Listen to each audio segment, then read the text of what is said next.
হ্যাঁ বন্ধুদা, এই রোগী বয়স ৪৫।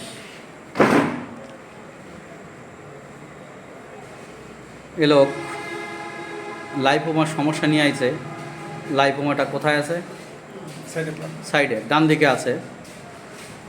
ওনার মাঝে মাঝে মাথা ব্যথা হয়, হাঁপানি হয়, পেট ব্যথা এবং ভ্রমণশীল ব্যথা বাত ৮ বছর ধরে। হোমিওপ্যাথি মানুষের মনের কথা বলে, এটাই তার বড় প্রমাণ। এত বাস্তব হয়তো আর কোনো চিকিৎসা পদ্ধতিতে নেই।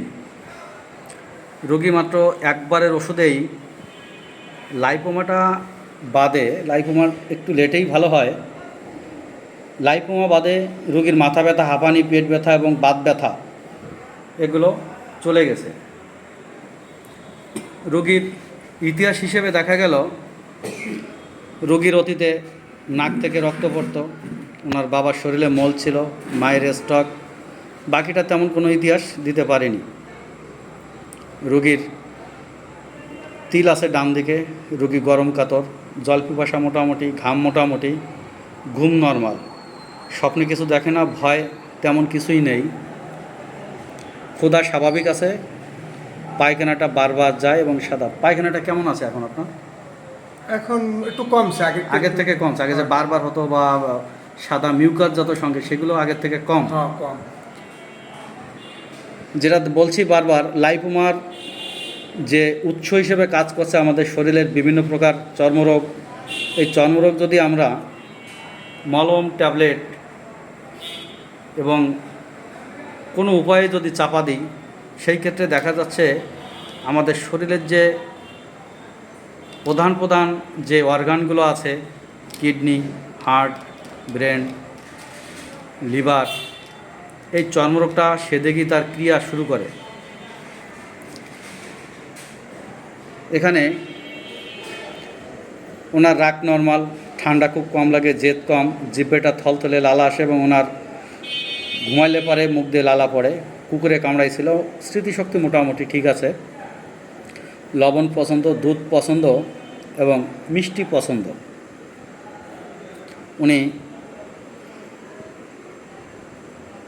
একটু খোলামেলা পোশাক পছন্দ করে, যেটা তো ক্যামেরায় দেখা যাচ্ছে। লুজ পোশাকটা খুব পছন্দ।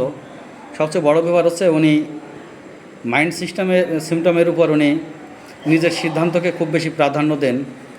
এবং আরও ইন্টারেস্টিং কথা হচ্ছে সেটা হচ্ছে উনি ঘুমানোর সময় চোখ মেলে থাকে। বাট এটা একটা পিকুলার সিমটম। এই একটা সিমটমের উপরেই আমি ওষুধ দিয়েছি লাইকোপোডিয়াম 01 এবং 7/4/25। আজকে 16/4/25। এই একবারের ওষুধে উনি শ্বাসকষ্ট, পেটের ব্যথা, সাদামাশয়,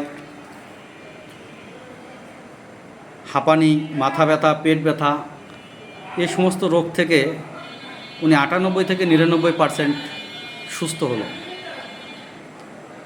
এখন হোমিওপ্যাথি মানুষের কাছে অনেকটাই অবহেলিত হওয়ার কারণ হচ্ছে, আমরা বাজারে এক শ্রেণীর ডাক্তার আছি যা কথা বলার আগে বা রোগী আসার আগে মাথা বললেই মাথা ব্যথার টনিক, মাথা ব্যথার ড্রপ, এই সমস্ত দিয়েই হ্যানিম্যানের হোমিওপ্যাথিটাকে ধ্বংস করে চলেছি।